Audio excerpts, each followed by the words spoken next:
in a free and open society. And we are, as a people, inherently and historically opposed to secret societies, to secret oaths, and to secret proceedings. I think a new world order is emerging. An inside job? How dare you?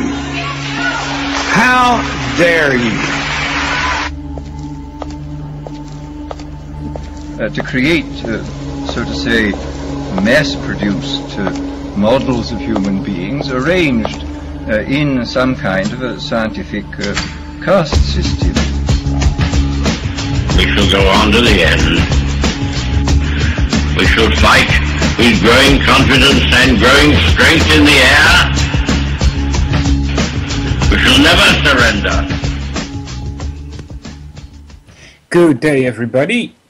It's the 28th of June 2014 and this is UCY.tv with the Solvinur Event. I'm your host, Walter Hendricks, coming to you from the Netherlands.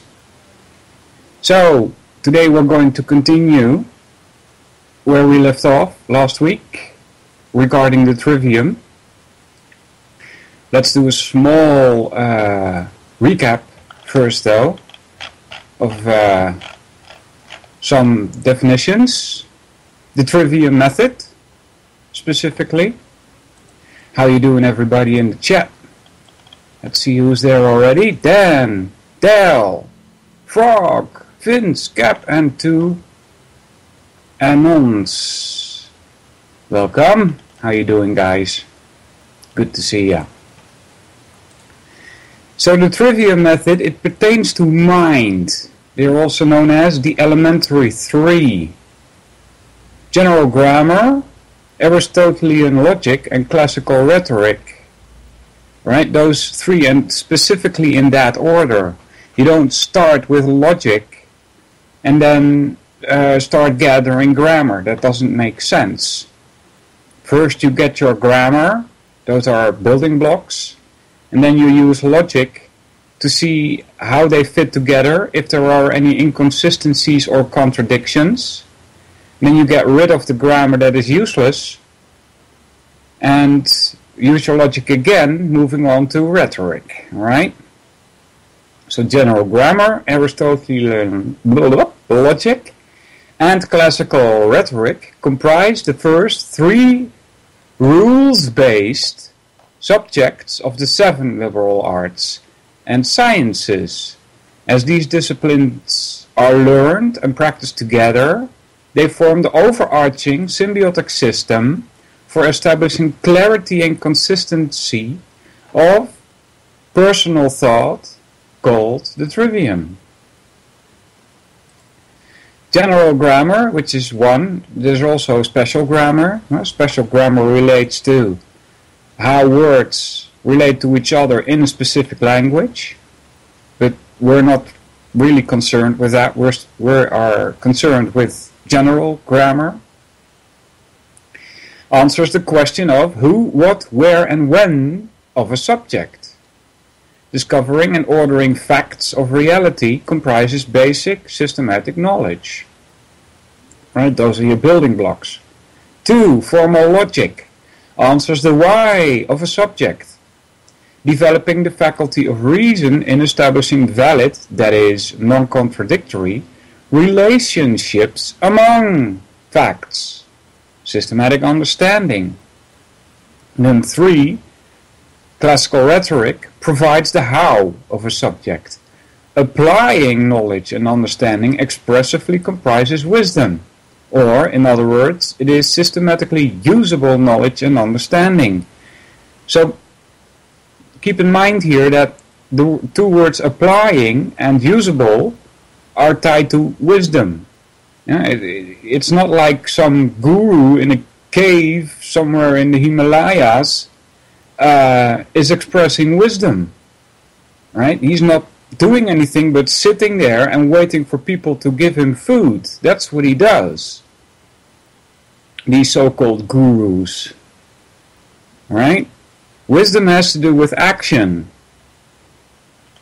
Okay, so far the small explanation of the trivium. There's way much more. So let's pick this up from the PDF. If you have any questions, you could put them in the chat. I'll try and keep an eye on that while I read this PDF, and I'll try and answer your questions from the school. Alright. Where were we? Let's pick this up here.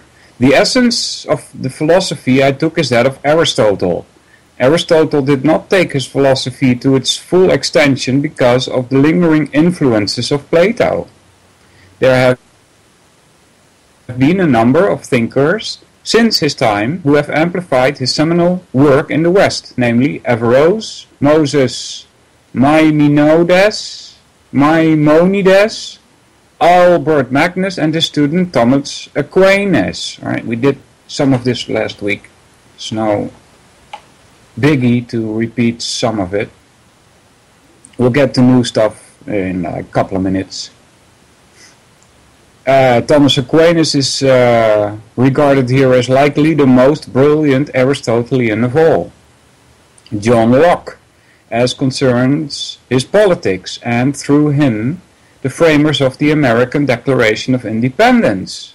And, finally, the contemporary personality known as Ayn Rand. Yeah. Probably the best way to approach Aristotle is to work through reading in reverse chronology. Yeah, I don't personally advise that. I suggest you start way back, not in present, because if you start way back, you can see how philosophy has grown, so to speak, right? Or which way it was going. Skipping a little bit here. Those organizations are much too blindly dogmatic and faction-ridden for my active participation. I was talking about Atlas Shrugged and Leonard Peikoff, treatises on objectivism. However, and then a dot, strange. John Locke's 2 treatises on government would be next. He's doing a reverse order here, telling you to start with Ayn Rand, which you can do that, but be aware that these people are not in the same mindset that we are. We know, as at least I suppose you know, that we've been lied to about everything, and I really mean everything. These philosophers, and that's why I call them traitors, do not point this out to you, and in fact use some of the available mainstream information in their philosophies. Okay, that's not done as far as I'm concerned.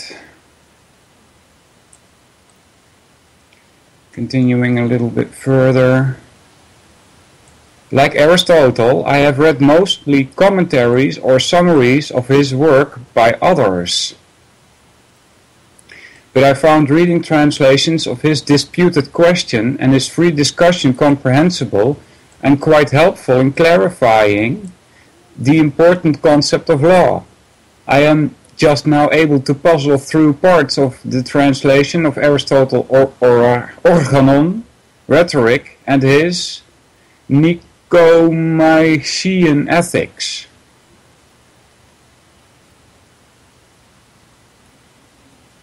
But, as I said, without a great amount of background reading, he is difficult to grasp directly.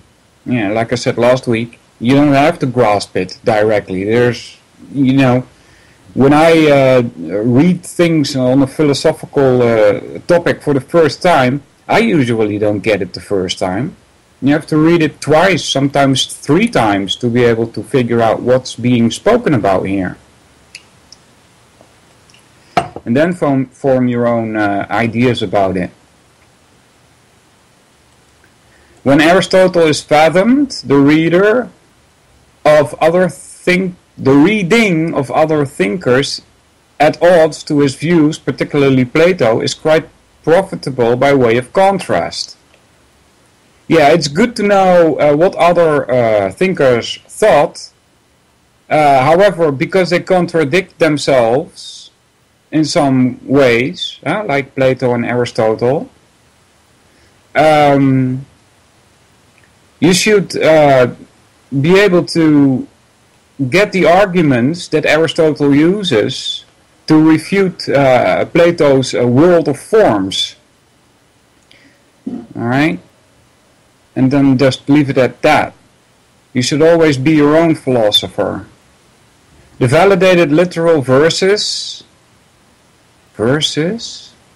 that which is built upon the mythological and poetic. Verses as in against, right? Again, more on this toward the letter's conclusion and in the supplement. Alright, next is my philosophy, or the philosophy I have adopted, and that this is the writer's one, right? Metaphysics. We did this also last week, guys. This is by Ayn Rand. This is good. At least, let's say, I think it's a good series of questions here. Metaphysics. Are we in a universe which is ruled by design and law, therefore is stable, firm, absolute and knowable? Or are we in some incomprehensible chaos, a realm of inexplicable miracles, an unpredictable, unknowable flux, which our minds are impotent to grasp? Alright? We did this last week, so... I thought I found where I left off, but the PDF skipped again. Philosophic axioms, those are first principles, are the prime concepts or statements about the very base level characteristics of our surroundings and individual being, excuse me, which are developed in metaphysics. Axioms are the only concepts correctly outside the requirement of proof in a philosophy based on facts. An axiom relates to an irreducible, self-evident primary in observation, an ostensive reference outside from ostensive from ostendo, which is to point, the first and last observed things to which we can simply point and not completely describe are the phenomena of existence primarily and of consciousness secondarily. Remember the discussion we had last week about existence and perceiving, and consciousness ties also to this. Existence has a corollary called identity. The law of identity states that the thing cannot be what it is and something else at the same time and in the same respect. A thing is what it is. This is a paraphrase of Aristotle's laws of logic. Law of identity, this is. Also known as law of non-contradiction. 1. Existence is what it is, and consciousness is aware of what is. Interesting. Could you... I had this discussion with another host off air, and I think we ran into some linguistic problem here. It says here, right? Existence is what it is, and consciousness is awareness of what is. Does that mean that you cannot be conscious of something that is not? Alright? Depends on how you define is not, right? Because we were talking about this, and I said, well, let's look at thoughts, for instance. Are thoughts real or not? And then the reply was, well, it depends. A thought can be made real, right? Like, for instance, you have a thought that you want a factory and you want to produce these certain items, but these items do not exist yet. Right? So the items are not in existence. Alright? So it depends on what your definition of is, so to speak. Right?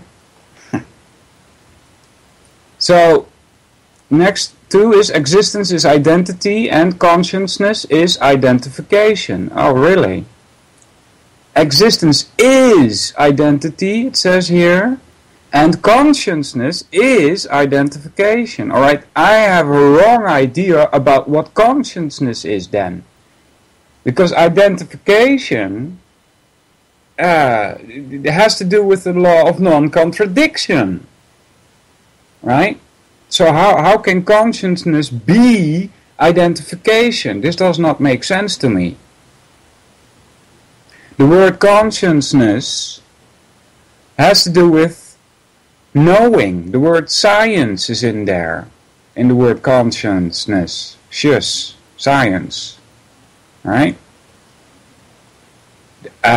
This also happens in Dutch. We have the word woes in there. When you try it, when you translate it into Dutch, W-U-S, which comes from W-I-S, which is tied to the word wissen, which means to know, knowledge, where you get also the word wicca from.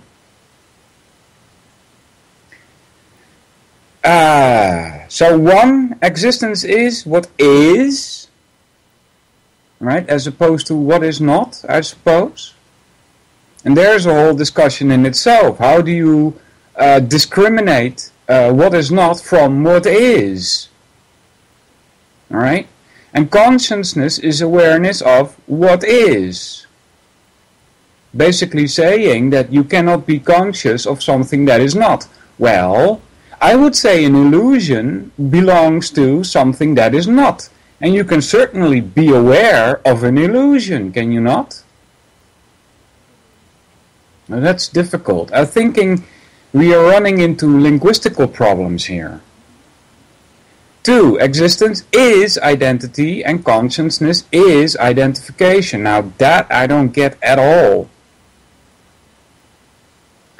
The view holds the primacy of existence over consciousness. Okay, that I agree with. First there is existence, then you are conscious of it. That is what is meant to state that existence, reality, is objective. It is the object of observation. Alright. Next. The consciousness of the observer, which is logically and chronologically first in the phenomenon of being, it says here between brackets, grammar relating to reality.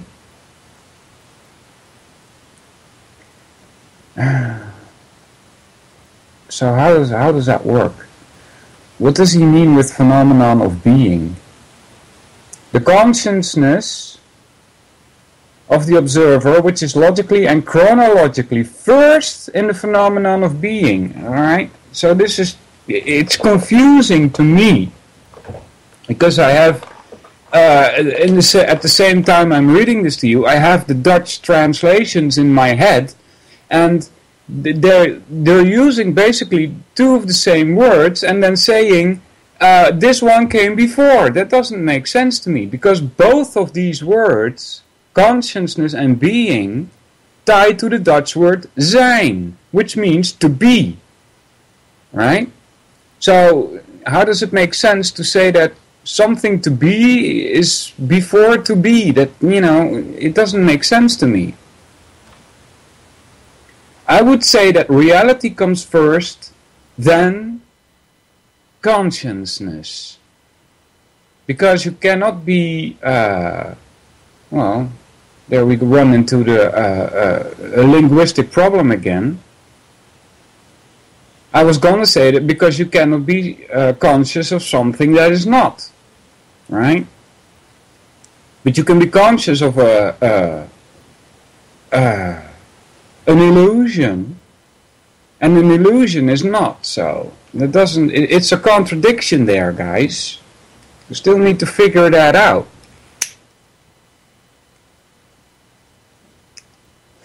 Similar to the big picture perspective, in which the general view contains the specific or specialized view, so the wider concept of existence contains the narrower concept of consciousness. Yeah? Existence is not a product of a consciousness in this metaphysical view. No, I would totally agree with that. Rather, consciousness is an attribute of sentient entities occupying existence. Alright, that's okay. But what's your definition of a sentient entity? I don't know that for sure. There is no way of pointing at something in your body and say, this is your entity. Alright, the word soul comes to mind, right? To further elaborate the order between existence and consciousness, and to present a practical rather than fanciful view of some contemporary thought, a hypothetical corollary might be to say that there is one astronomical universe, that's why it's termed universe, which encompasses any number of, in current parlance, parallel universes. Read conceptual, psychological universes or multiverses. Alright, so they're not talking about a multitude of physical universes, but more psychological or conceptual. Alright? These are the multi-universes of the individual souls, there's that word, which are ensconced, E-N-S-C-O-N-C-E-D, I don't know what that is, guys, in the one universe of the Supreme Spirit and Being. Okay, now we're getting really on the religious path here, right? I really don't like this. Supreme Spirit and Being. And the word soul. I mean, if you're going to go into these words specifically and try and find definitions for them, you end up in Eastern philosophy, which is rather mythical. Well, it's mythical too, but it's mystical specifically. The two aspects are sometimes called our inner and outer realities. Right? So, I was gonna say to the reader, to the writer, but I think we should not let ourselves be confused by inner and outer realities. There is only one reality, as far as I can see anyway. In classical philosophy, psychology and cosmology. Right? So psychology would be the inner reality and cosmology would be the outer reality. I think, but that's just my personal opinion, right? There should be other words for that, because both of them are in reality. The activities of the individual inner parallel universe are contained within one liter form of the brain. Yeah, really? Where's your evidence for that? Right? They say that the brain is responsible for all that. It's the seat of the soul, they claim here. Well, that depends on who you want to believe. The Eastern philosophies will claim that the soul is in the heart, not in the brain.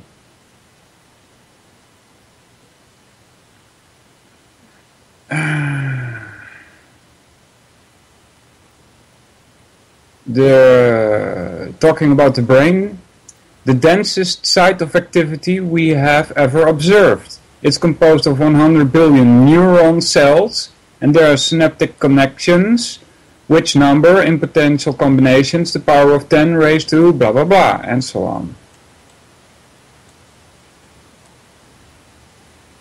Skipping a little bit here. Two terms which are central to this letter are truth and validity.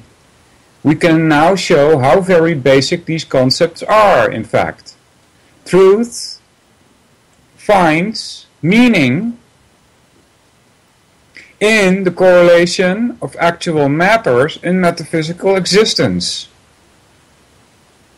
the astronomical or cosmic universe, and validity establish the relative value in the results garnered from using our own mind or consciousness, the psychological universe. All right. So again, when I translate this to Dutch, it's confusing to me. You see, because truth means waar, W-A-A-R. All right. This is true in Dutch goes to dit is waar. See how English and Dutch sound alike sometimes? This is turns to dit is. Alright, so this is true becomes dit is waar. W-H-H-R. Then validity, alright, which is valid, it's also W-A-A-R. W-A-A-R has many, has also other translations possible, like stuff. There's also a translation for it, like a warehouse. See, warehouse, a warehouse where you buy all stuff, all kinds of shitty Chinese crap, for instance. So it's confusing to me because I also know Dutch. So let's try this again. Truth finds meaning in the correlation of actual matters in metaphysical existence. Is that what it is? A meaning in correlation? And validity establishes the relative value. There's etymological tie between these words also, validity and value. They sound alike, right? In the result garnered from using our own mind or consciousness. How would you use your consciousness? I can understand using your own mind, but use your consciousness? I don't know, it doesn't make sense to me, guys. To rightly comprehend and act upon truth. As your awareness grasps these observations over time, you will notice your thoughts finding significance and connection in these fundamentally paired ideas: existence truth and consciousness validity. Alright, so people that have listened to me before, you know, I as a philosopher, dare call myself a noob philosopher, right? For me, there is no difference between that which exists or that which is true, or truth. So existence and truth is the same. Yeah, Dan in the chat says nicht waar, W-A-H-R, which ties to the Dutch word W-A-A-R, which means not true. Nicht waar, not true. See? Why? Let's see. It's also a tied to Dutch language with a place, right? Waar, W-H-H-R, can also be where, W-H-E-R-E.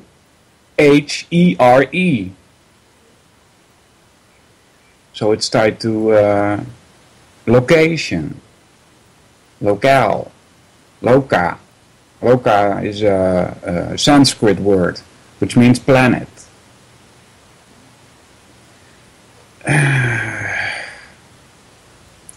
Even as earlier cited in the sections of grammar and logic. So, let's try this again. You will notice your thoughts finding significance and connection in these fundamentally paired ideas: existence, truth, and consciousness, validity. Yeah.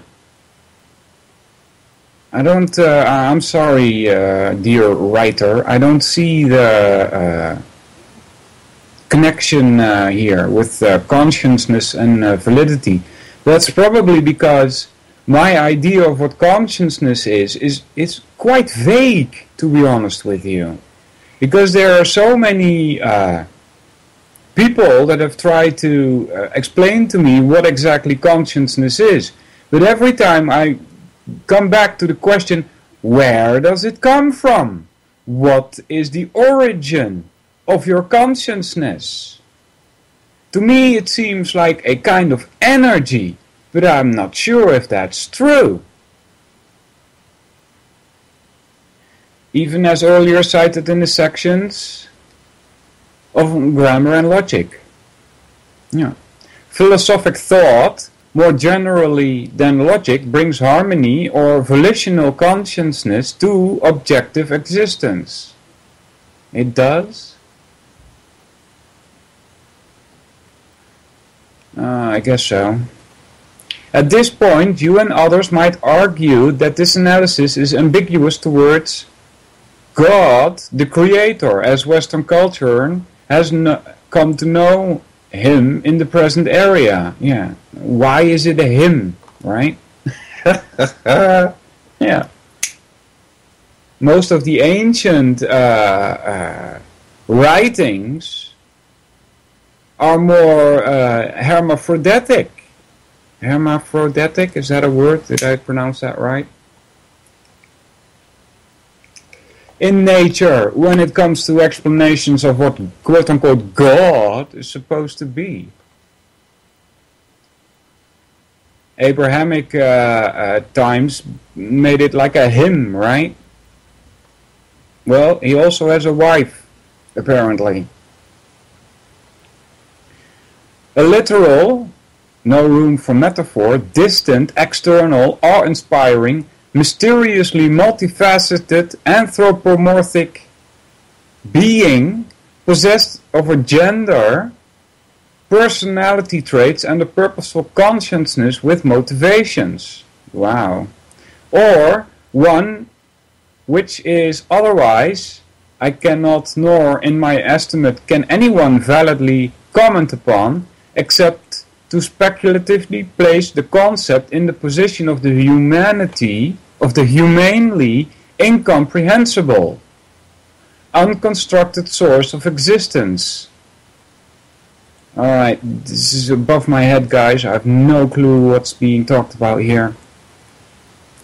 The Hebrew ayin, A-Y-N, says cause of causes, and the ayin sof hour, the effects of manifestation of the cause, the effects or manifestation of the cause, unity everything, diversity nothing.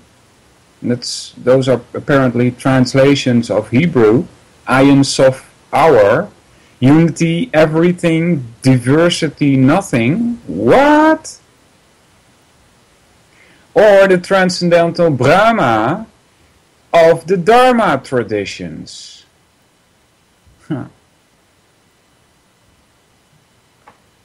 Transcendental Brahman. That would be, you've heard me speak about Brahma before, right? Don't confuse this with Brahman. Brahman is, you could best see as a kind of energy field, as I understood it from the ancient Eastern philosophies anyway. In the biblical account, when the solitary Moses on Mount Sinai contemplated the unconsumed burning bush and asked of the identity of the light, the response was, I am that I am. Really? You guys, are any of you guys or girls familiar with what's her name, Byron Katie? She just keeps on saying that. I am that I am. It doesn't make sense to me. This sentence doesn't make sense. I am that I am. Yeah, right. What's that supposed to mean? Why not just I am? Isn't that enough?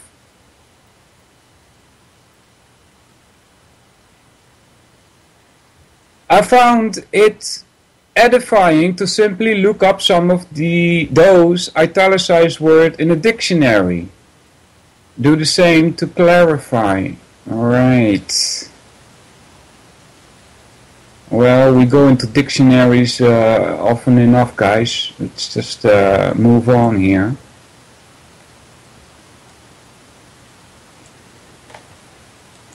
Blah, blah. I am lone frog in the chest. In the chest. Wow, where the hell am I? In the chat. The Brahma deserve to be questioned. Is there a holy bloodline still?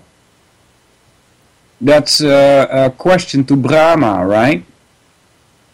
Brahma is in Eastern philosophy is known as the creator god. You know, in their philosophy, the one god, right, is not the one responsible for creating. He has a lackey for that, you know, called Brahma.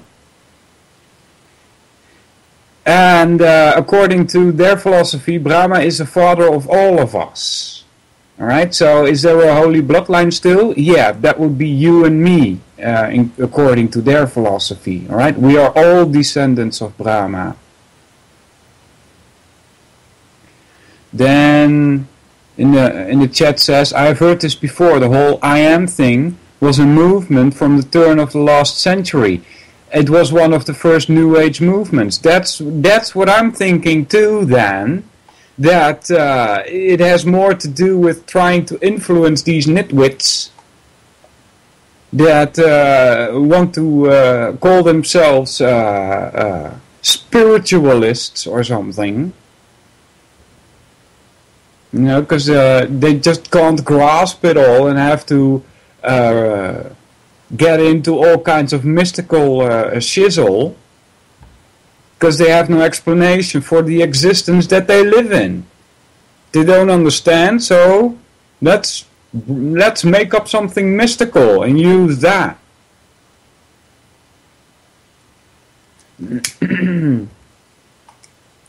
And then also in the chat says, I am is in the Bible. Christ says it when he is telling everyone that he is God. Did he so? Then, where in the Bible does he say that? I thought he said he was the Son of God.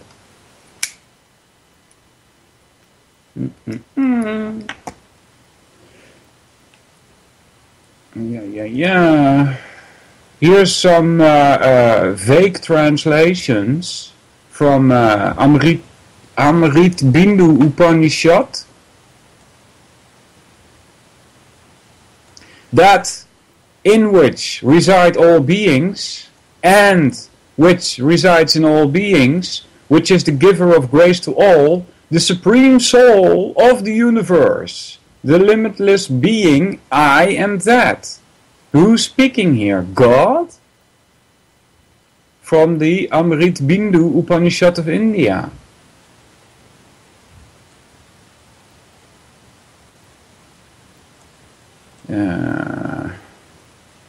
Now he's repeating over and over again, that art thou, thou art that.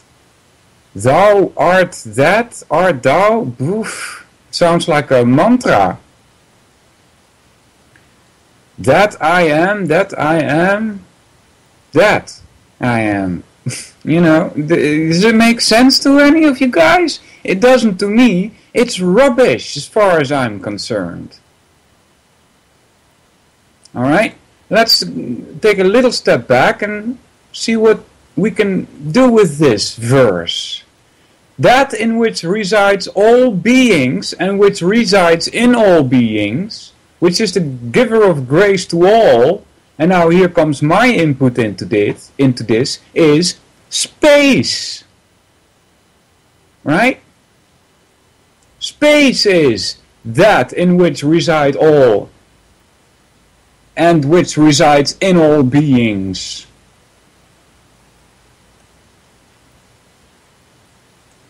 Here they say he's trying to equate Atman to Brahman.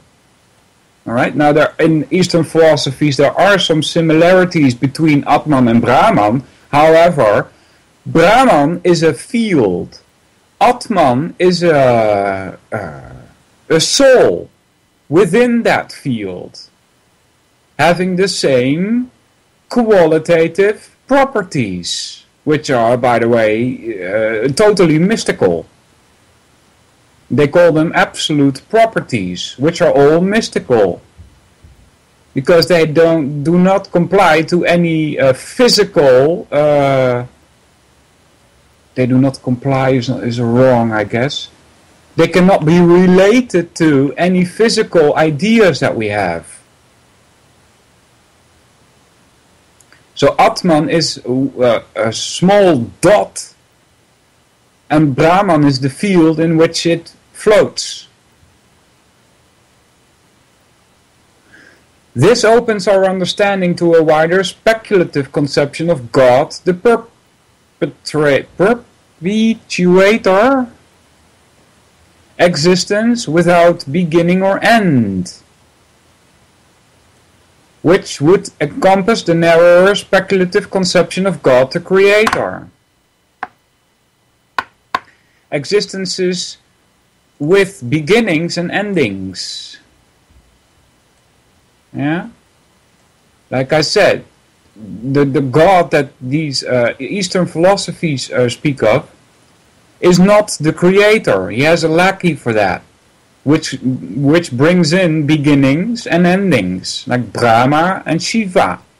Right? Brahma the beginning, Shiva the ending.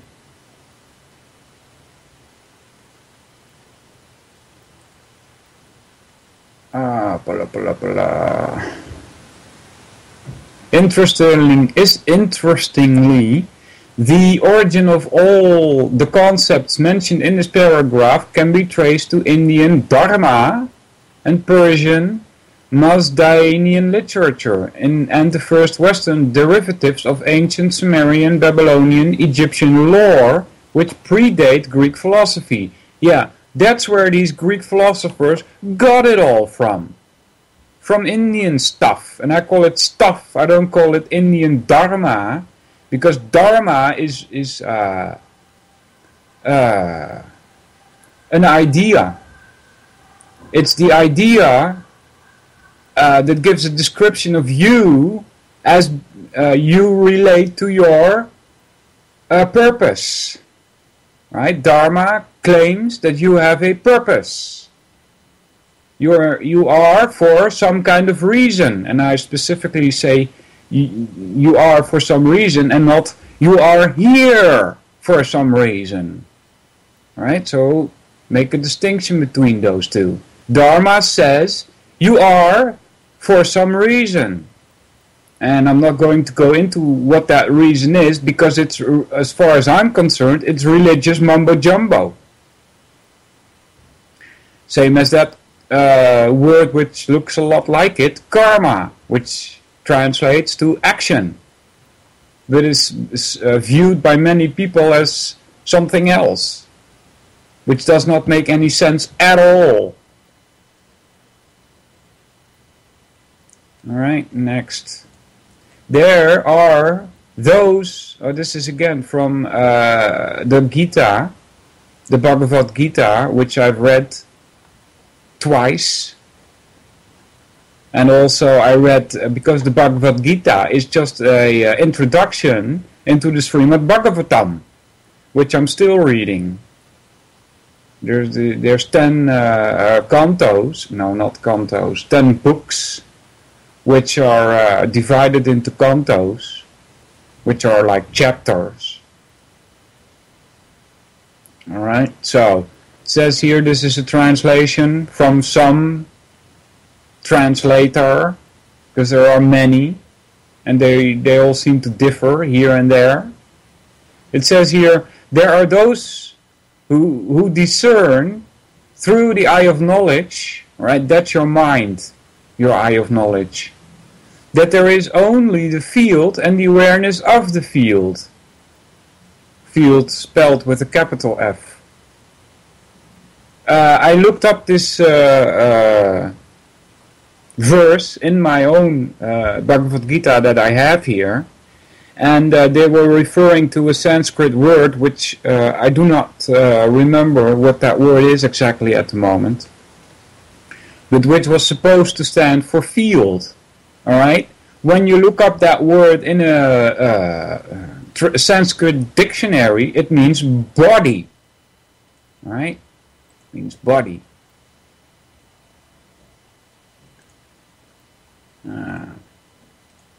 Yes.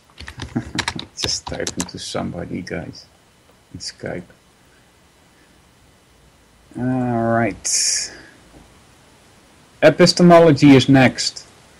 Pistis is the Greek word for faith. Oh, really? Epistis is without or in the absence of faith. So, epistemology refers to that which can be known through other than faith. It distinguishes knowledge obtained through first-hand observation, filtered by reason, from what can be known and utilized through an accepted active belief. What?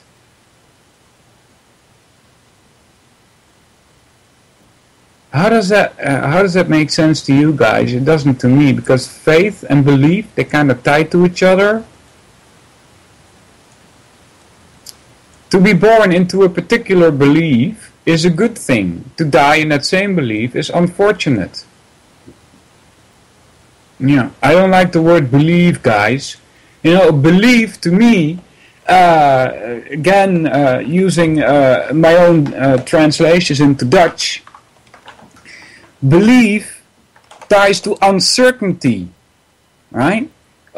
Somebody asks you, when does Peter arrive? And you say, well, I believe he arrives at 11 o'clock.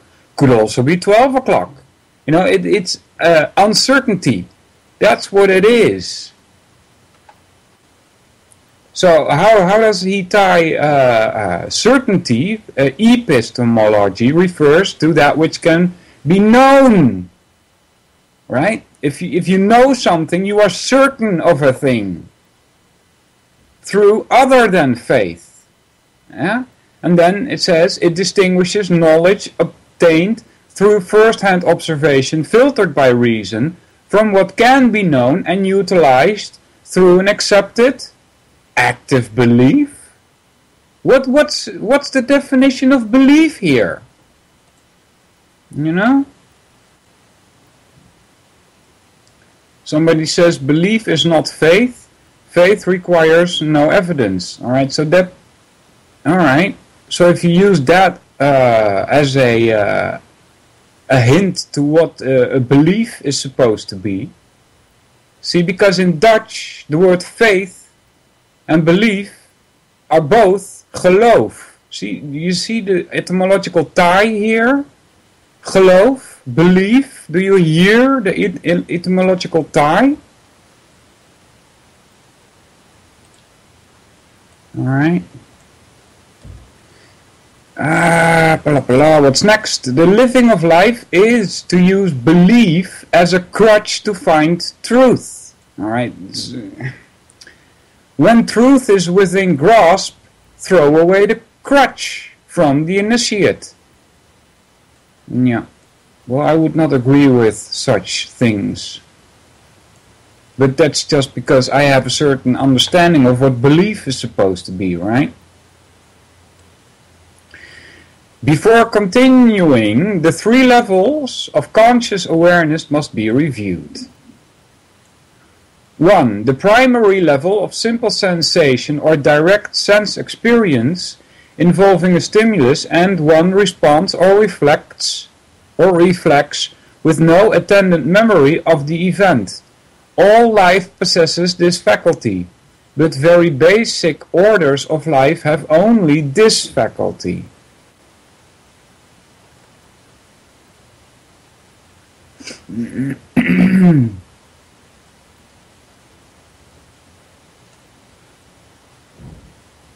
Yeah. The second level, that of percept, involves the addition of memory as an integrator, a memory of 2 or more connected sense experiences, several discrete beams of light, several discrete waves of sound, several discrete quantities of pressure, and so on, acting on an appropriately respective sense organ.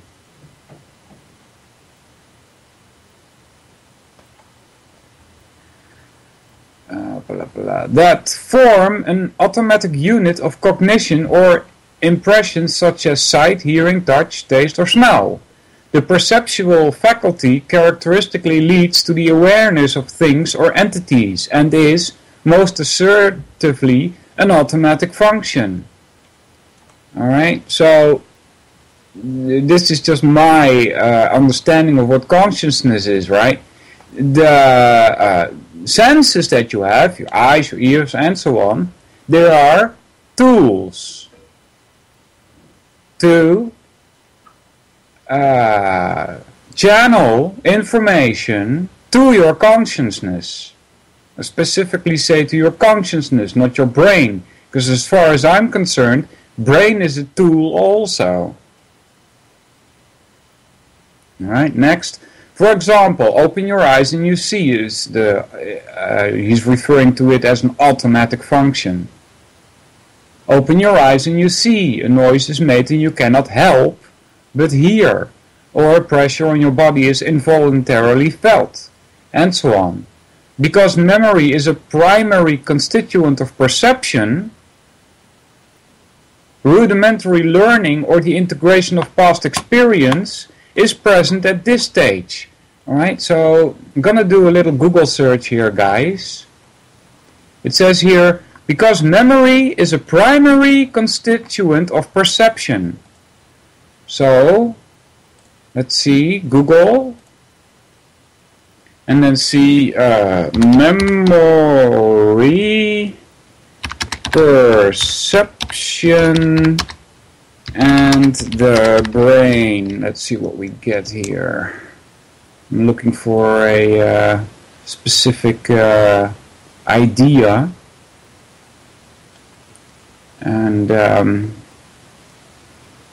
they said that maybe I should give more input into the search title here. Memory, perception, and the brain, and how it does not differentiate. Alright. Here it is. This is in Dutch though, unfortunately. Scientific articles for memory, perception, and the brain, and how it does not differentiate. See, so do a Google search on your own for this. You should find some references to how this works.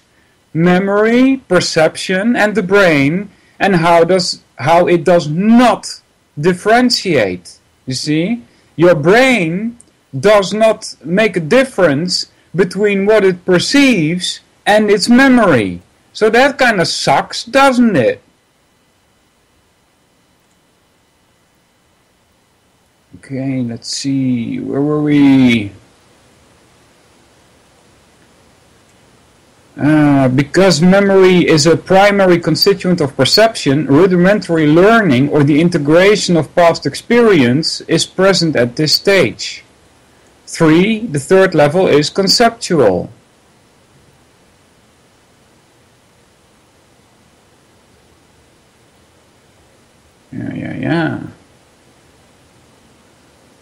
The third level is conceptual, or forming an abstract idea generalized from the memory of two or more perceptual instances which have been retained in memory as similar in one aspect or another.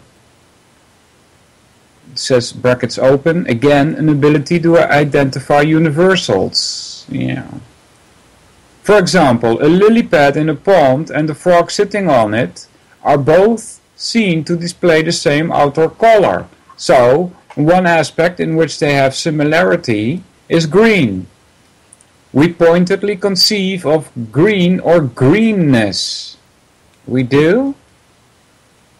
The additional power of this attribute is not only to abstractly integrate from percepts, such as fashioning the primary tools of the mind, descriptive words, concepts, identifying an observed thing, attribute, action, or relationship with symbols like letters, numbers, hieroglyphs, gestures, organized sounds, and so forth, but the ability to build other concepts from previously established concepts,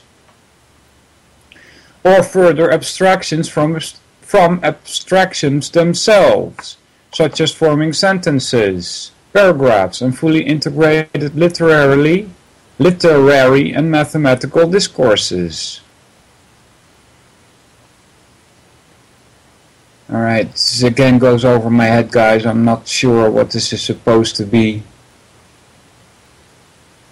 Continuing from discourses, or even imaginary parallel universes. Through concentrated mental imagery, it is possible for complex actions to be modeled before they happen. Interesting. This level requires volitional effort, often a great amount of effort. Thinking, cognitive focus. It is non-automatic. The conceptual faculty characteristically leads to self-awareness. It does? Interesting.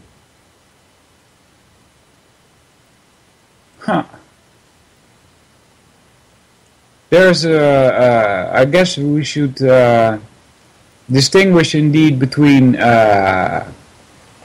when you're talking about consciousness, right? Is it so that a cat also has consciousness?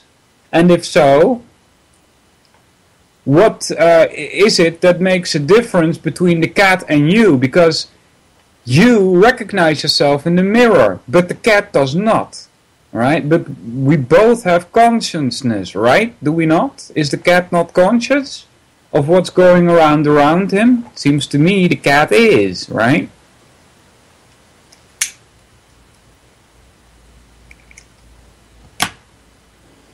So that would be different levels of consciousness, I suppose.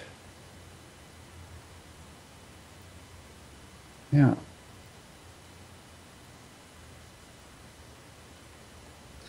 All right. The conceptual faculty characteristically leads to self-awareness. So cats do not make concepts, I suppose. Or consciousness of one's own consciousness, that is self-awareness, right?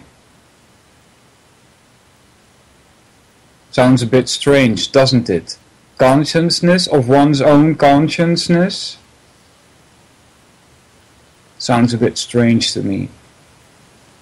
Hence, man's anthropological designation, Homo sapiens sapiens. The sapiens sapiens referring to self-awareness. In some circles, this is termed the fourth level consciousness, which evolves from the following process. 1. Mineral consciousness. 2. Vegetable consciousness. 3. animal consciousness, and presently 2, 4, self-consciousness. Speculation is that the level yet to come is 5, universal, cosmic, or Christ consciousness. Yeah, right. Christ consciousness, I don't know if there's any Christians among you, but I'm telling you, Christ consciousness has its root in Krishna consciousness. That's mystical Eastern philosophy shizzle. Goes back to, you were created by God, and you have the same, what is it? Not quantitative, but qualitative attributes that God also has, and therefore you are God, and therefore you can come to a Krishna consciousness or a Christ consciousness. This is mystical mumbo-jumbo, as far as I'm concerned.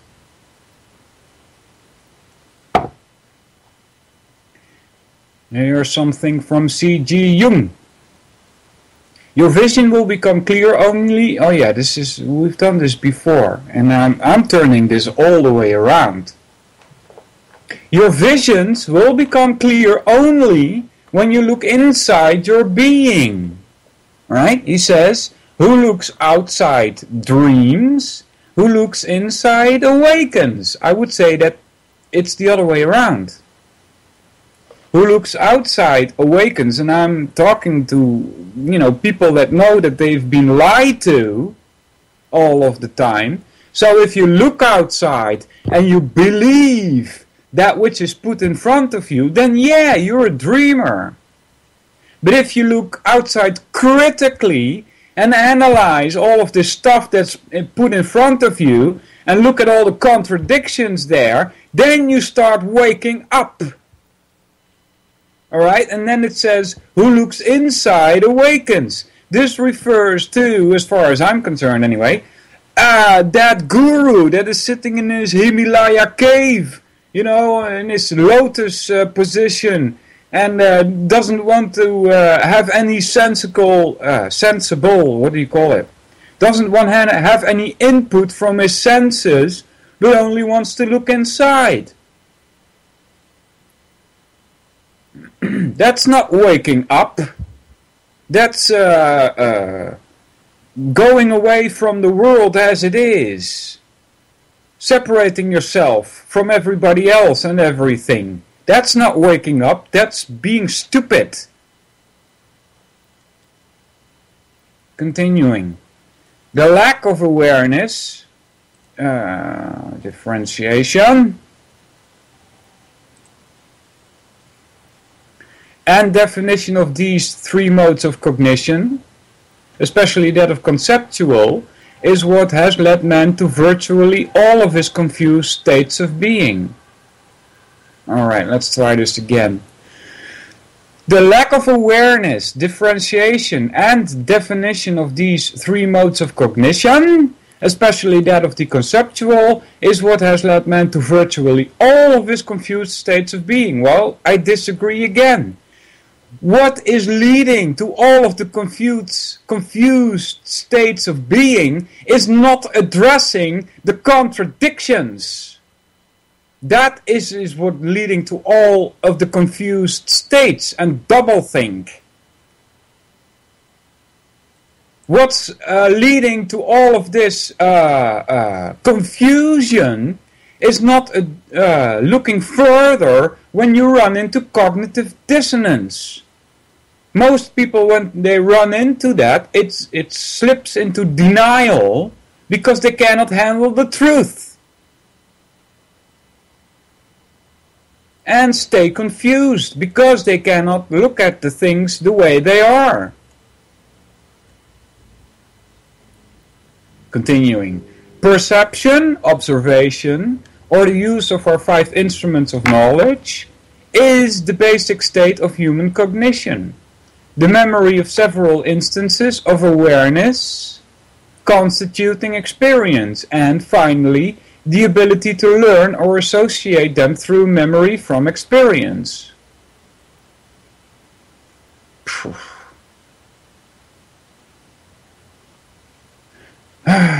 Let's try this again. Perception, and then brackets open.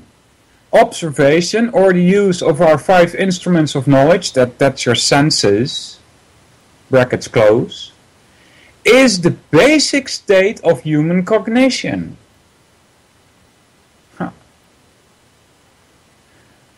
The memory of several instances of awareness constituting excuse me, experience, right, as time passes on, right?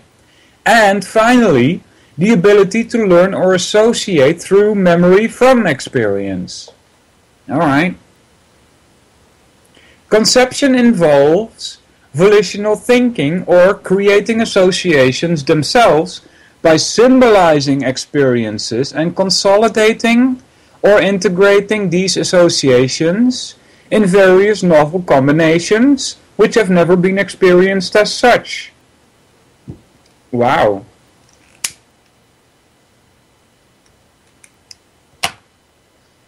Alright, let's do a second roll call, guys. Let's see who's here. Welcome everybody. If you have any questions in the chat, please paste them there. I do keep an eye on them, and if I miss it, just type it again. Welcome Becky, Del, Dan, Frog, James, Joe, what's up Joe? Mrs. Gypsy, wee! Charlie, Chuck, what's up? Vince is there, Gringo and Fournons. Welcome guys. We still got about 54 minutes to go, so if you have any questions, put them in the chat and I'll see what I can do.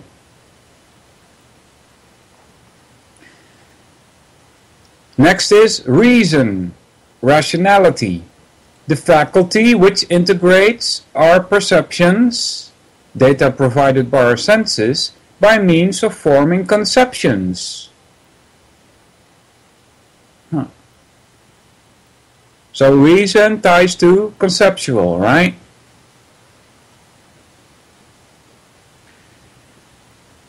Blah, blah. This raises our knowledge from the perceptual level, which we share with the animals, alright, to the conceptual, abstract level, which we alone have observed to have attained. This is a reason why sometimes, you hear people say, and sometimes I must agree, that people are just animals, right? Man is just an animal.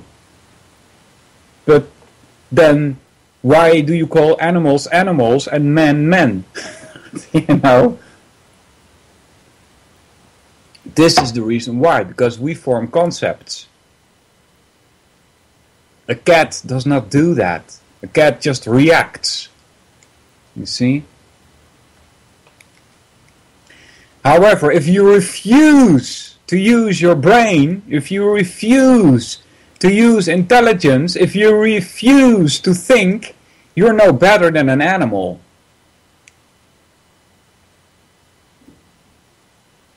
It's a choice, right? That's why they call people sheep.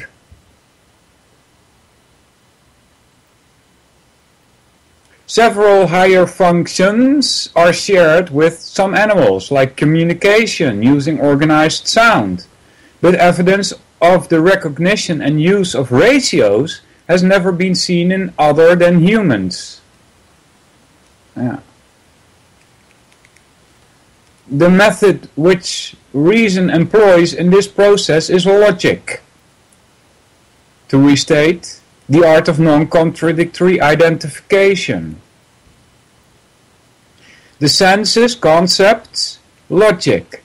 These are the elements of our rational faculty. It starts, its form, its method. In essence, to follow reason means 1. Base knowledge and observation. 2. form mental abstractions according to the actual, grounded, measurable relationships among concretes. 3. Use these abstractions or concepts according to the rules of logic, ultimately the law of identity. Got a question in the chat and it's asking, how do I know cats only react? Well, I have a cat. And he sometimes meets other cats in the neighborhood and they start growling at each other. You know, they don't like each other and they get into fights and stuff. And sometimes when it's like late in the evening and these cats are like, wah, wah, wah, I'm like, I had to get out there because, you know, it's not nice for the neighbors to be confronted with all of this noise. And so I go out there and get my cat. But you have to be careful getting your own cat when he's mad like that, when he's angry like that. The cat doesn't distinguish me from some other cat. It will scratch me if I pick it up in the wrong way and think that I am the enemy. See, it doesn't distinguish things. It doesn't conceptualize. It has no idea that I am not an enemy. It will bite and scratch me. You see? It's simply reacting, not acting. Right? Acting requires a higher consciousness. Reacting is what most people do because they don't use their brains. Where was I? In essence, to follow reason means 1. Base knowledge on observation. Gringo. Yeah, stupid cat, right? In essence, to follow reason means 1. Base knowledge on observation. 2.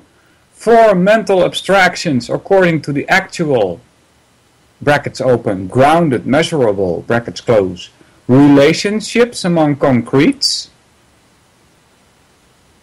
3. Use these abstractions or concepts according to the rules of logic, which is the law of identity, law of non-contradiction.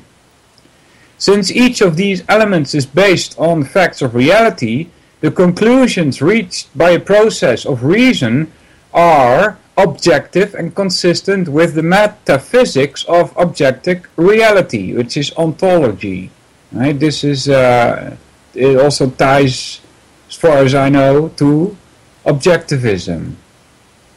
Right? Metaphysics ties to ontology, objective reality. Thus, accessible to all men, the rational animals. You know, it's rational animals. See, he equates men to animals also. Finding the root of the concept rational ratio was clarifying to me, the writer says. Man is literally the animal which can perceive, identify, understand and use ratios and proportions, and all other capacities subsumed by that ability, like organized language and symbol-based measurement, mathematics. This is the most concise definition of man, his reasoning ability, and all this implies that I have seen. What? How does that sentence make sense? Maybe I'm reading it wrong. This is the most concise definition of man, his reasoning ability, and all this implies that I have seen. Alright, I don't get this sentence, guys. It speaks eloquently to the refined subtlety of which we are capable in the time before Eve, when Adam was alone in the Garden of Eden except for the animals and vegetation. God is said to have tested him with a question. What impressions do you have of your companions in the garden, Adam? Adam says, I see all about that which is like me, but I see nothing about which is anything like me. The test was successfully answered because Adam recognized that living entities like himself all around, but that he was the only entity he could observe which was aware of itself, and by implication of the great magnitude and proportion of that difference, he was a sublime awareness, not only of kind, but also of degree. Thus, as the story goes, God granted him the company of Eve to help him spread this quality in the garden. This is the quality of grace of which we persons have all inherited. Huh. Yeah.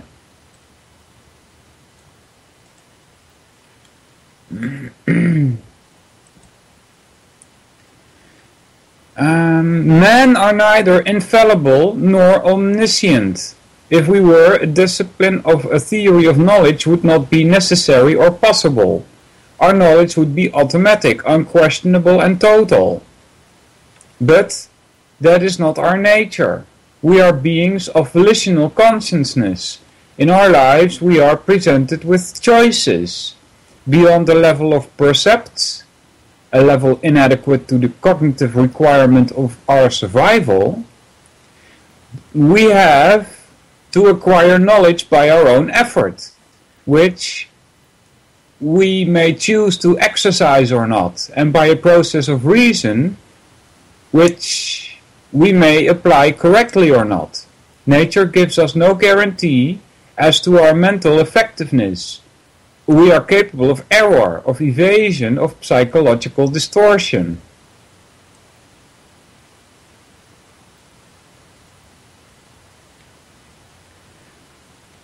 Yeah.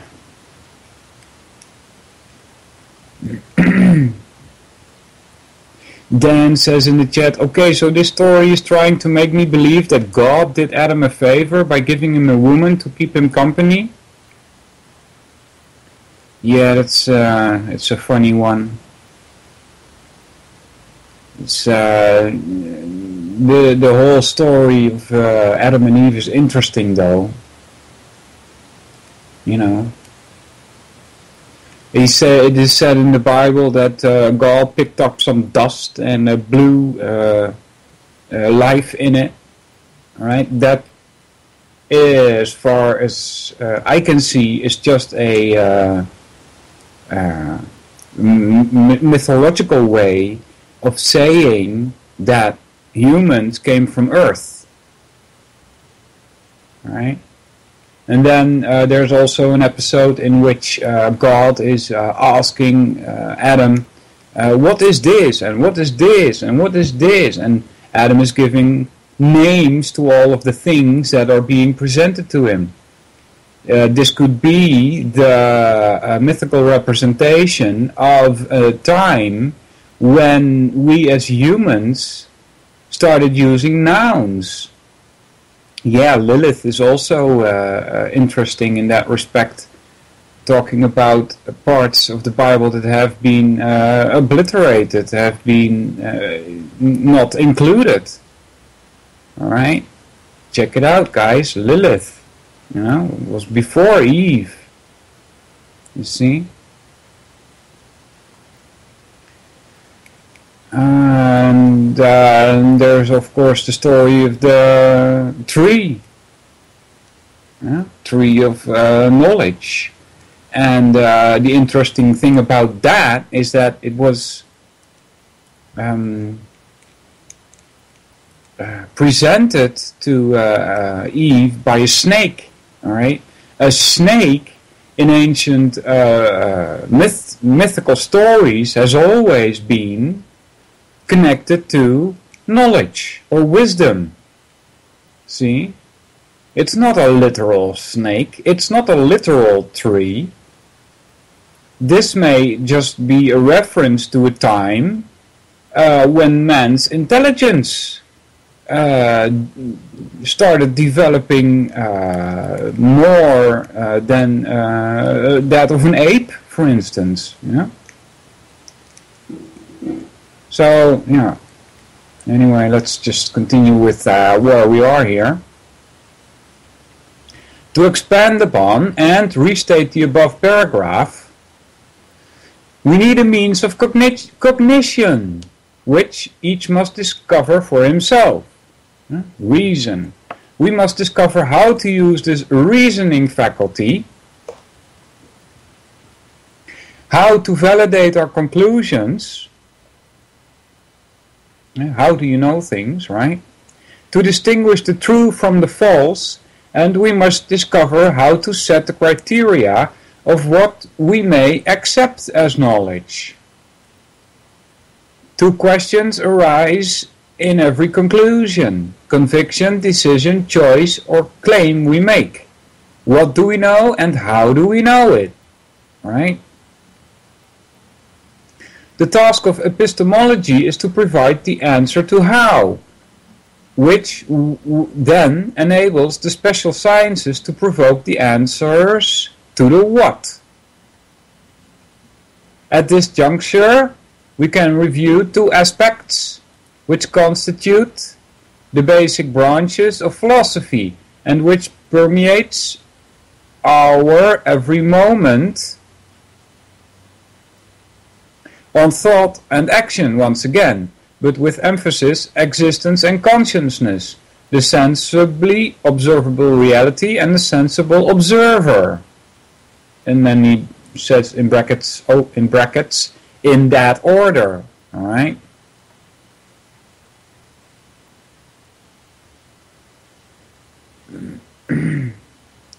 Yeah, Jinx says in the chat, welcome by the way, JJ, that he says that there have been advanced civilization about 5 to 6 thousand years before what was accepted. Okay, so what was accepted in the first place? Okay, I tend to agree with you, you know. I mean, humans, as we are walking around today, have been around for 200,000 years or longer, with the same reasoning ability that we have today, maybe even better, I don't know. Alright, so but skeletons have been found of human remains that look exactly like us, that are 200,000 years old. So, to claim that there were no civilizations before whatever is accepted, you know, that would be a claim hard to prove. Roughly, the accepted claim apparently is roughly 5,000 years or so after the Ice Age. Yeah, right. So how did we get through the Ice Age? Right, if we didn't use our brain, why didn't we all freeze to death, right? I mean, we discovered fire long before that. And JJ says, we know of advanced math and building from 10,000 years or more. Yeah, I would tend to agree with that. I think the dating that they have put to the pyramids is off by like 5,000 or 6,000 years.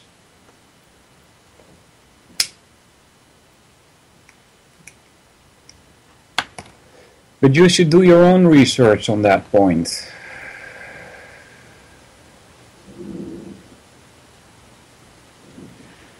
Vincent says in the chat, all dating methods are failed. To claim dates is a fallacy? How is that a fallacy? I do tend to agree, though, that the way we date things is not proof, for me anyway.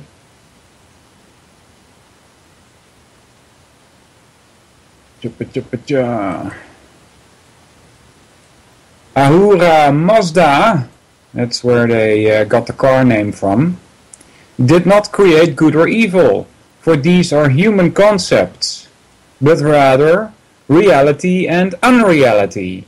Reality is everything the Supreme Being created. Right, Supreme Being again. 2. Unreality is everything man has created in his own mind. This is from the Zoroastrian Avestas. Yeah.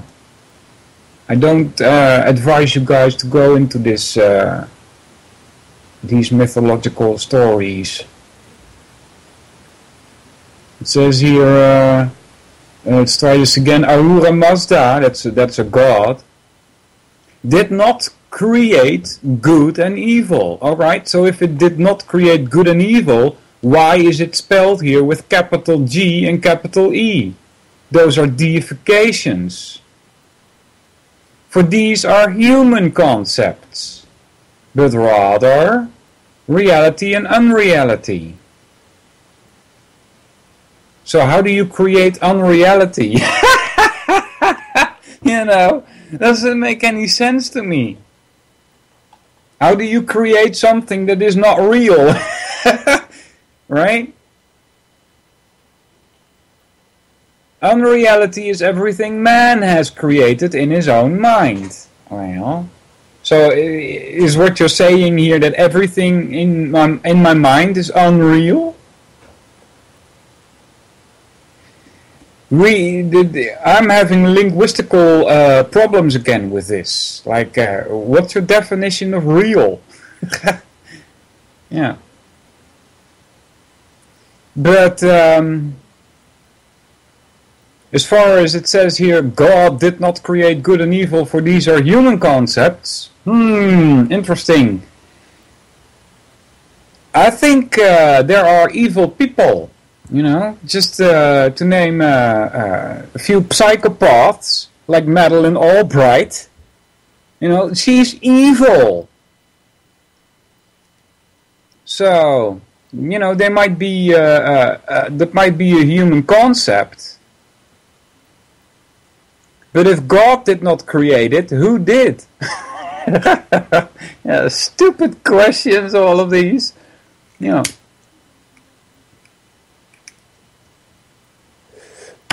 Good and evil. You take O away from good, you get God. And evil, you put a D in front of that, you got the devil. Right? Yeah. I'm not saying that the devil exists, you know, but evil surely exists. But I must agree with Cooper as well, William Cooper, when he says that evil is man-made, alright? You will not find evil on the moon, because there's no man on the moon. You will not find evil in the sun, or on the sun, because there's no man on the sun. Alright, so evil is only there where humans are, alright? And then here too, it says, unreality is everything man has created, and then ... in his own mind. Alright? I would say that unreality has to do with contradictions. Alright, next. Discern the difference between the metaphysical and the man-made.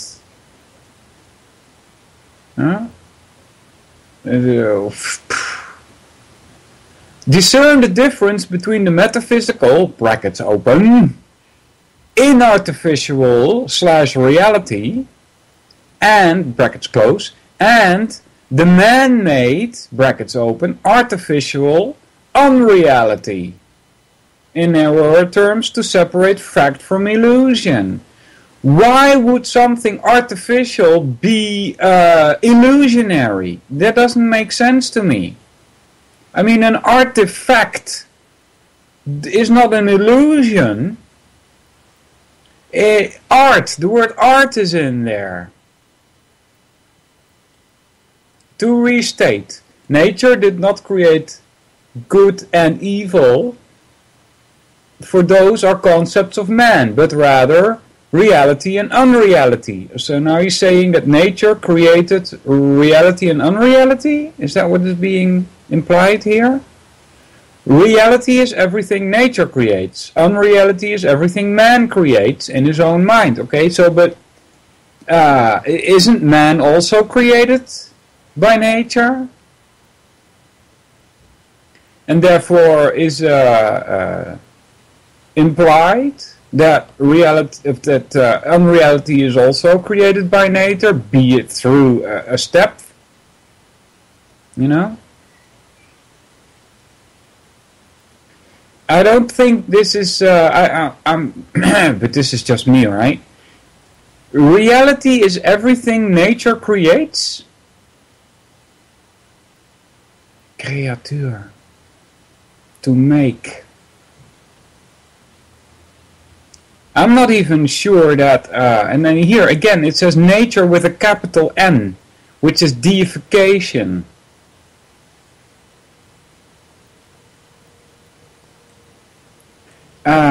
I'm not sure if you can speak about creation again, because this may all have existed and not come into creation. You know, something that has always existed cannot have come into reality, because it already was. It's kind of mystical, I know.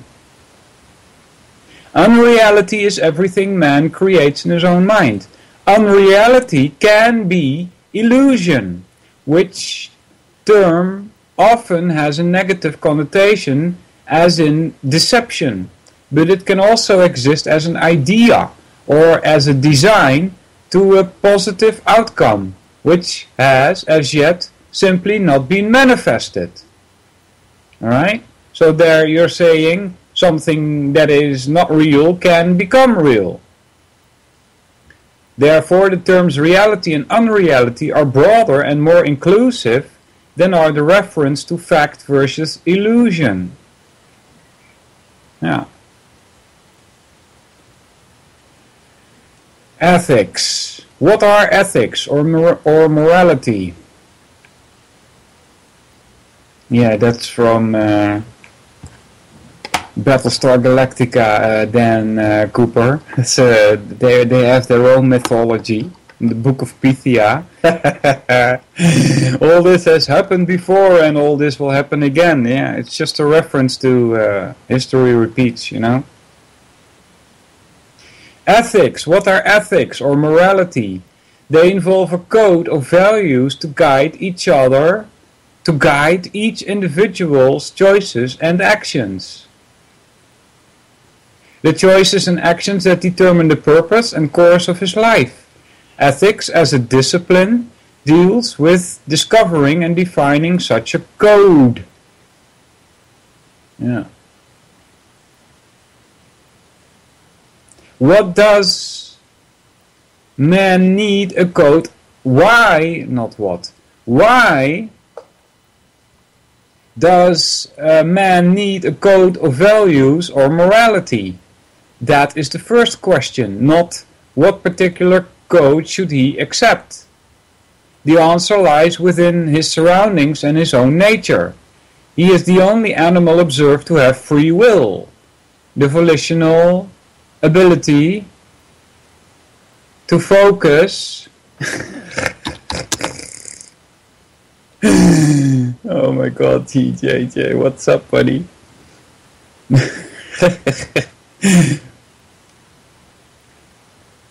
Why? Yeah, we did that. The answer lies within his surroundings and his own nature.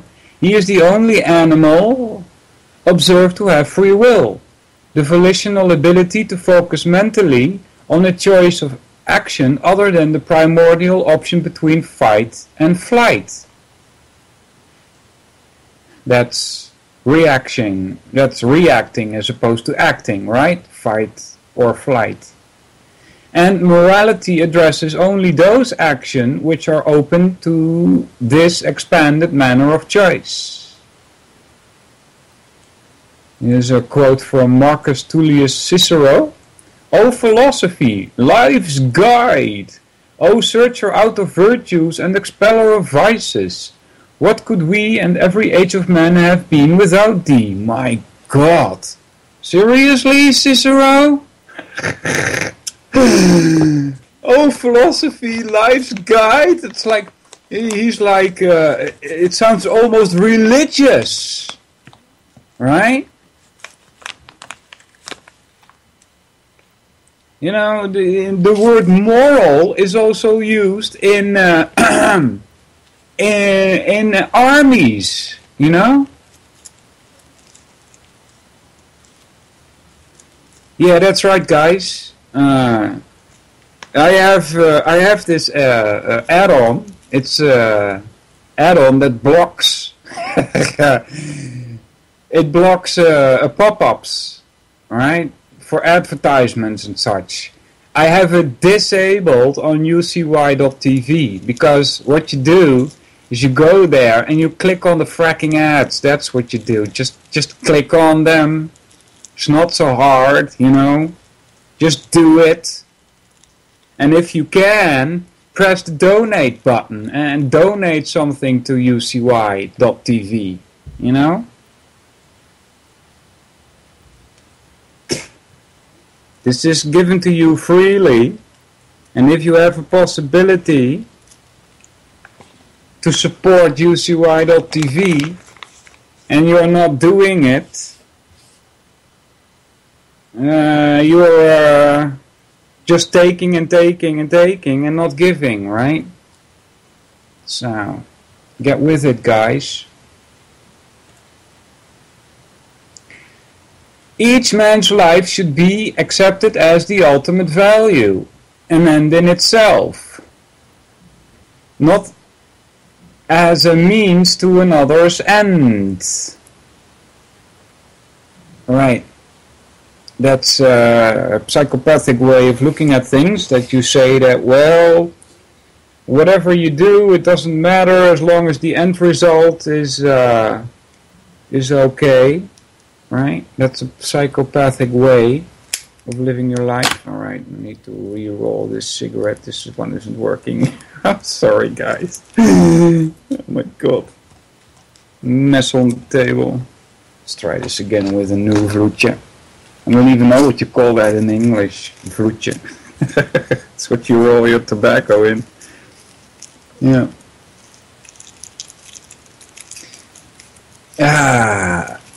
Each man's life should be accepted as the ultimate value, an end in itself, not as a means to another's end, and the standard to which we base our code. Since reason is man's basic means of survival, is it? I thought that like water and food were, you know, stuff that belongs to that. That which is proper to the life of a rational being is the beneficial, the so-called good. That which negates, opposes, or destroys is the hurtful, the so-called evil. Yeah. This reminds me of something that is also being touched somewhat in the Battlestar Galactica series, or in Star Wars sometimes also, is that when you are fighting, beware that you don't become your enemy, right?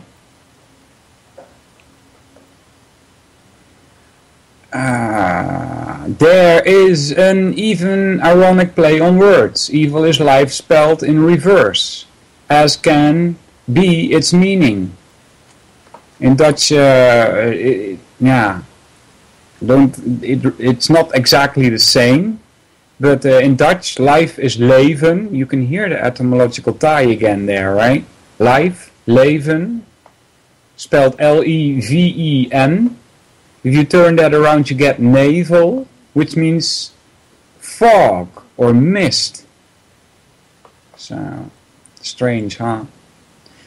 It doesn't mean anything, I think. And since everything man needs has to be discovered by his own mind and produced by his own effort, the two essentials proper to the method of survival for a rational being are thinking and productive work. Alright? It says here, and since everything man needs has has to be discovered by his own mind and produced by his own effort. Is that so? Does man make an apple, or does the earth make an apple? You know? Does man make water, or was water already there before man even manifested itself on the earth? The things we need for survival are in nature, not in your mind. The golden rule is next. Do unto others as you would have done them unto you. This sounds like something from the Bible, right? Or in simpler forms, love your neighbor as yourself, and love you one another. George Bernard Shaw posed a question regarding such a statement. How would that rule apply to a masochist? A humorous but valid observation. However, referring to the argument presented in the paragraphs above, Rand's objectivism stated an interesting corollary to this principle as: do not sacrifice yourself to others, nor sacrifice others to yourself. It's a ploy against altruism, which I agree with very much.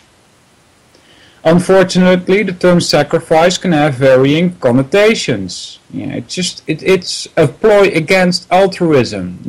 Don't make it more complicated than it is. An alternative formulation might be: neither allow oppression by others nor oppress others. The point is, do not intentionally, through coercion or deception, bring harm to others through your actions. My own formulation, the writers here, my own razor to cut through the concepts of multiple commandments, confessions, and training exercises is simply: be decent to one another. Another objectivist moral principle was borrowed from the deductions of Lysander Spooner. Alright. Noted 19th century jurist. Now this is interesting. I need to look up this Lysander Spooner because, guys, this dude, this Lysander Spooner, has also been mentioned by, oh god, I'm so bad with names, but I'm gonna put it in the Google here. Hold on, you guys. Alright. Hold on, guys. 1 sec. Take it easy. This one. Yes. I'm scrolling through here, behind the woodshed. Alright. What's his name? Help me out in the chat.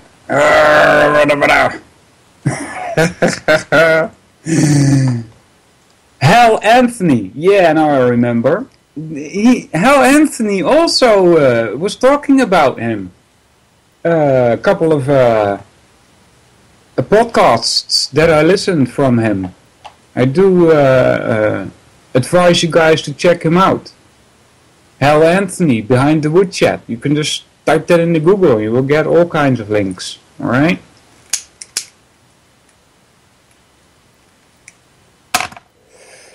Saturday's lineup on UCY. Thanks, Joe, Vince, Giocelli. Yeah. Saturday's lineup on UCY.tv. World Crisis Radio, Webster Tarpley. Nuclear Hot Seat is next at 2 p.m. Then at 3 p.m. Dane Wigington about, well, he says geoengineering, I say chemtrails. 4 p.m. to 5 p.m. Unlock the Door with Michael Cross. 5 p.m. Cynthia Brooks about cancer. 6 p.m. New Deal Renaissance with Matthew and Evan. 8 p.m. Ocelli Effect with Chuck Ocelli. 10 p.m. After the Last Cup Saturday night round table with all kinds of hosts.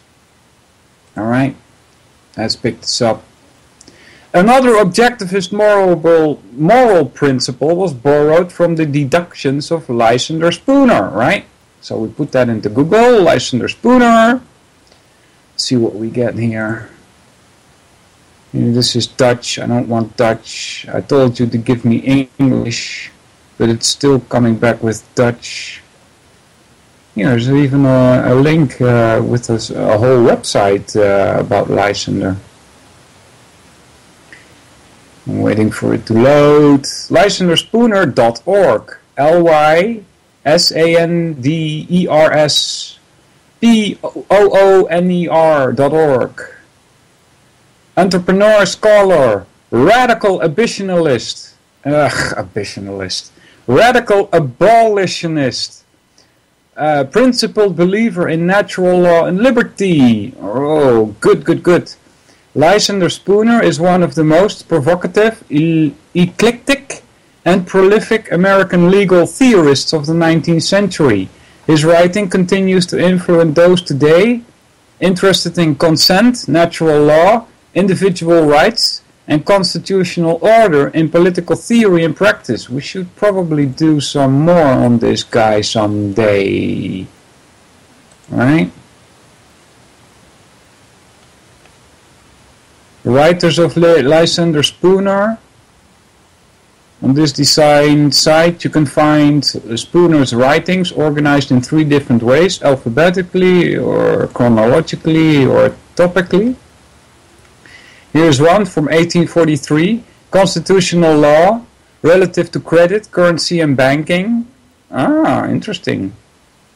Then 1844, The Unconstitutionality of Laws of Congress, Prohibiting Private Mails.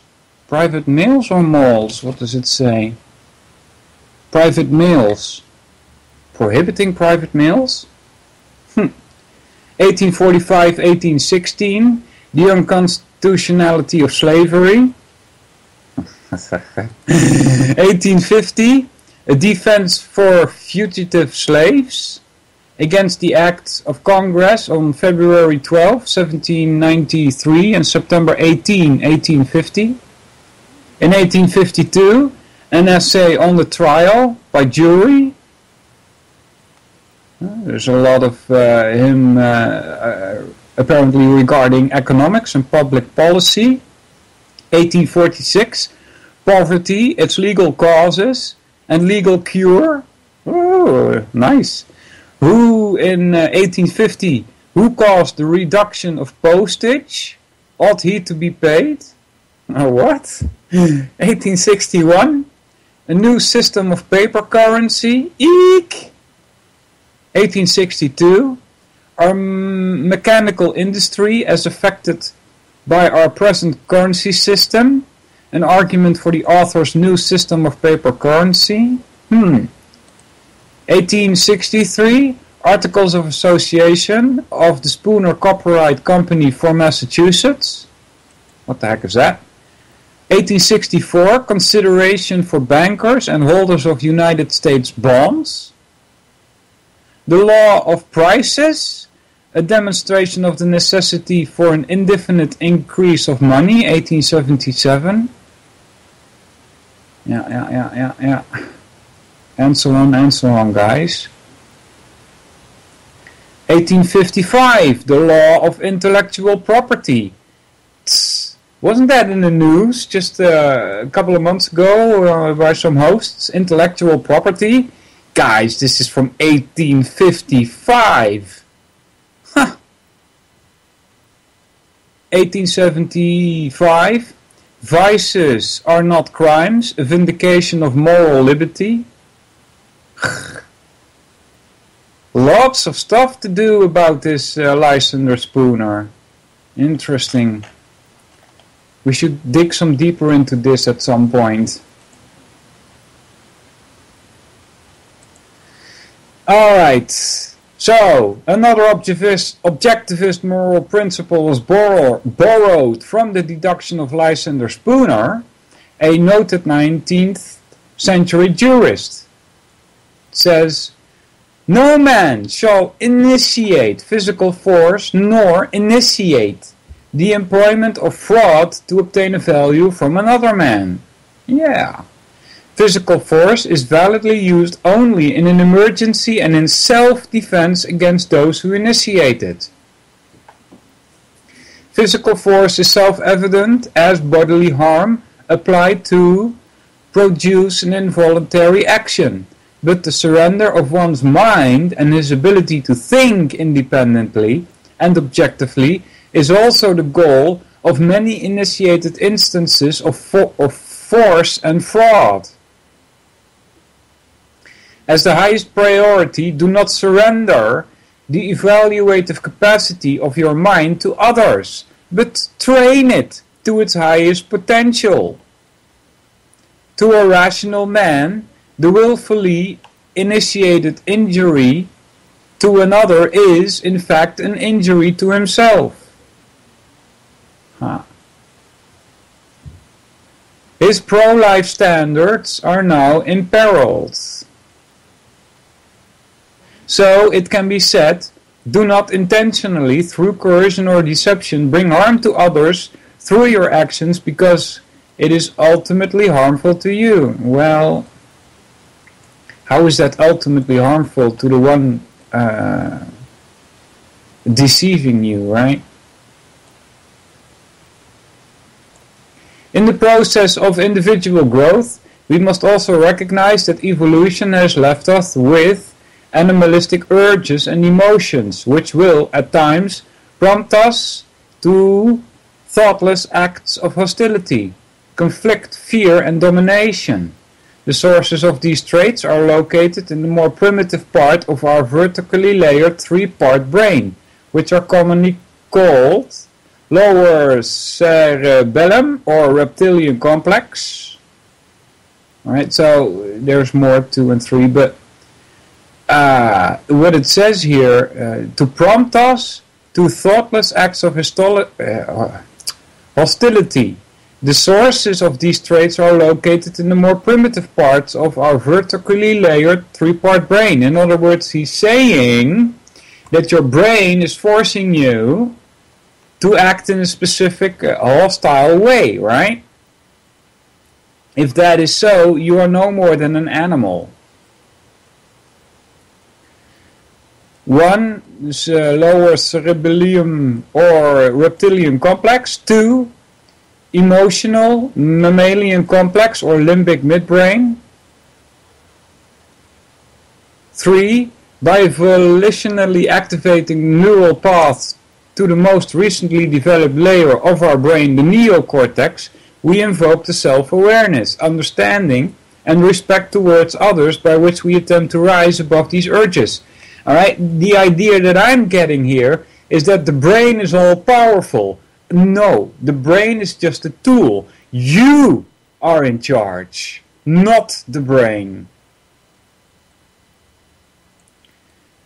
Continuing, the rational rule of the individual interests, as I call it, can be stated as, in one's interest of living happily and productively, one should neither oppress others nor allow oppression by others through the initiation of physical force or fraud in obtaining a value, but must actively pursue values and choices through reason, using reason itself against fraud, and force only in self-defense against those who initiate force.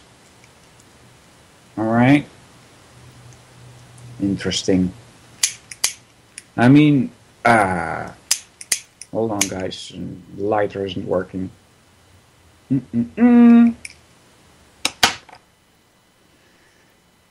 I would say that you can take this to an extreme and say, well, it says here, using reason against itself against fraud and force only in self-defense against those who initiate force.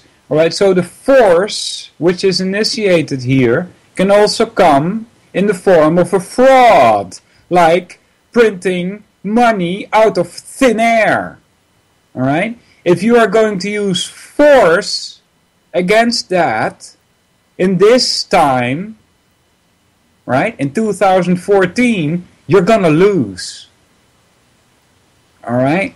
Force, or how would I say, force is a good word. Alright? Force is good word for that. If you're gonna initiate force to upset this system, you're gonna lose. We need to find a non-violent way.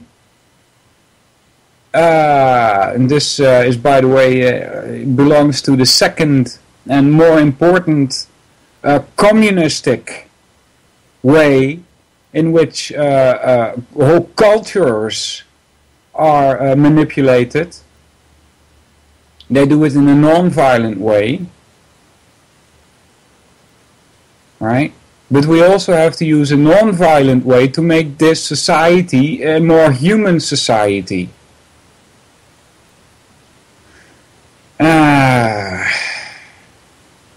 It's better than a forceful way, than a violent way. The communists use two ways in which they influence, violent and non-violent. Violent outside, non-violent inside. Good morning, Jules. The non-violent way inside is done via infiltration of governments. The non-violent way, by the communists, is done via organizations, non-governmental organizations, NGOs, via think tanks, via propaganda. Alright, so always use your own brain here. Awesome. Lots of people in the chat, and before the time is over, it's always 57, so I'm gonna thank everybody in the chat. Wazza, Dale, Dan, Lone Frog, Jax, Joe, Jules, Mrs. Gypsy, Say, Chucky, Vincent, and 1, 2, 3, 4, 5, 6 Anons. Bah! Welcome everybody, stay tuned for next. And thanks everybody for listening today. We will pick this up next week. But with the rational rule of the individual's interest, again, talking about physical fraud, and physical force or fraud. He's going to go into civil ethics, and we are 2/3 down from this PDF. He's going to talk about laissez-faire. Right, leave me alone. Laissez-faire. Then there's more about aesthetics, about art, about Greek tragedy, and rules of trivium. Alright. All kinds of stuff here, guys. There's another summary of philosophy, which we will get into. The philosophic construct. 1, how, one is what, 2 is how, and then 3 is so. Thanks, Jules.